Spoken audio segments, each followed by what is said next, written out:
First off, let's take a moment to acknowledge this beautiful face because I would kill for these eyebrows and facial symmetry. But her eye is already primed with a little bit of concealer and sculpting gel in the brows, and now I am just going in with some lighter nude shades below the brow and on the inner corner of the eyes. I'm working with colors that are very close in shade, but each one is getting a little bit darker as we move further to the outer edges of the eye, so you can start to see a subtle ombre effect. I want this look to be very neutral and natural, but still pop, so I'm really taking my time to build these colors to get as pigmented as possible while using very neutral shades. Taking the deepest shade I'm going to use on the eyes, I'm packing on the outer corner and then buffing up into the crease, over and outwards. And when it comes to this step, this is probably one of the longest moments I spend on the eye. Building up the outer edge and the crease, I feel like, is one of the most important steps in an eye look, especially if you're using minimal colors. I'm taking the same color that I used in the crease and packing that along the lash line and buffing downwards. I like for this particular shade to mimic the natural eye shape. Now, taking a pencil liner, I'm going to run this along the lash line, trying not to bring it upwards at all because I do want to smudge or buff and blend further into the lash line for a more sultry look. Unless it's a wing liner, I am usually more biased towards a smudge liner look. I just love the way that looks. So now I am going over with a deeper charcoal shadow just to blend and soften on top of that liner before coming back in with a final shadow on top of the liner, which is like a deeper brown.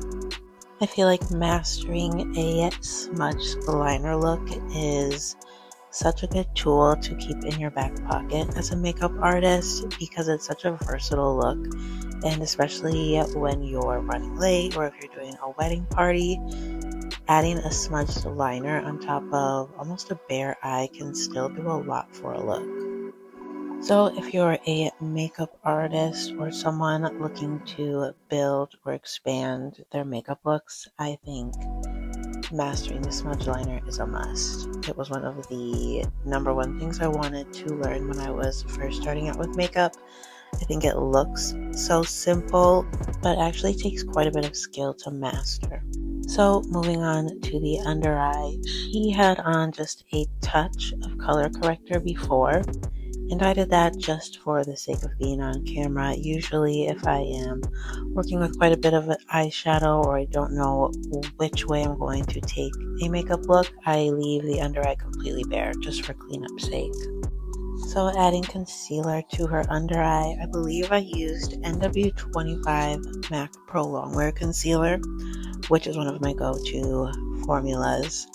This one I like because it is on the beigeier side, so the NWs are supposed to have more of a warmer or orange to pink base, which is what we want when someone feels darker under the eye with a bit of a more olive skin tone.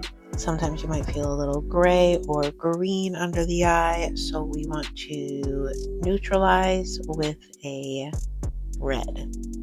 But is she dark enough under the eye to need a color that has a really strong red, pink, or orange undertone? No.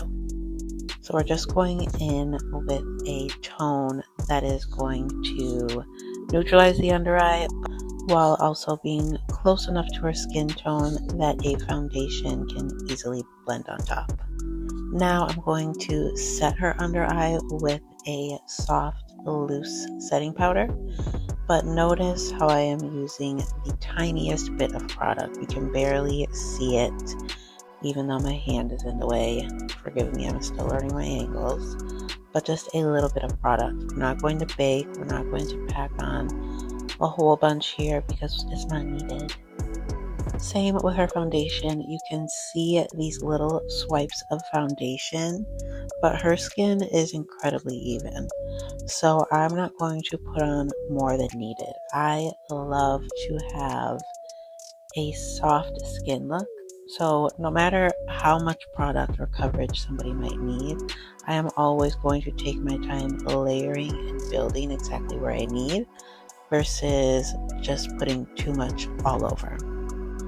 I am using a bronzer for her contour, and I had just a little too much product on my brush when I initially swiped.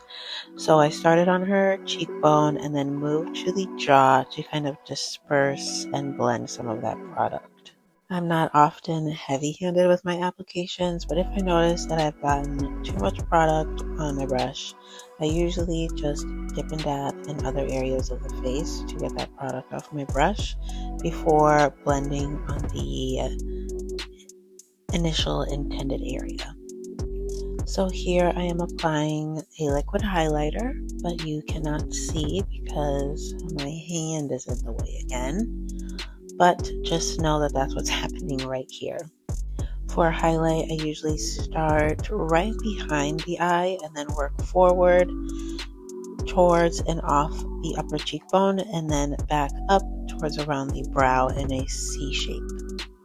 I find that patting motions give the most natural finish. Then applying liquid blush, I usually go back and forth between applying blush or highlighter first. It just depends on the face shape.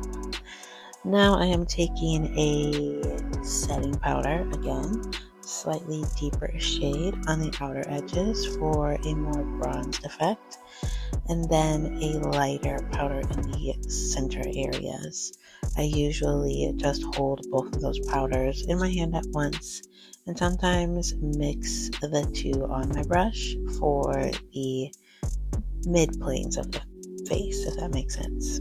It took me a long time as a makeup artist to realize that you could mix pressed powders, but you literally just swirl your brush in one powder and then back and forth between the other, and you can mix the two or three instead of having 8 million shades in your makeup kit while working on clients. Less is more. The more versatile you can be with your products, the better, I believe. I also think this makes it feel like you are really customizing your makeup for your client. Because in a way you are. Plus, most faces are more than one shade. We're not all one even slate across our whole face, right? So mixing as many shades as you can to really create a cohesive look, I think is another great technique to master as a makeup artist, as well as for your own face. Usually we have several foundations and powders that aren't our correct shade anyways, and I'm really bad at returning things, so might as well find a way to put them to use. So now you see me applying her false lash. I always ask my client to open and look down. Makes it easier for you to apply, and it keeps the bottom lashes from sticking to the top if they close their eyes too tightly. Now I just want to go in with a very browny lip liner. Enough to add some definition, but I really want to blend it in because I love a nude lip.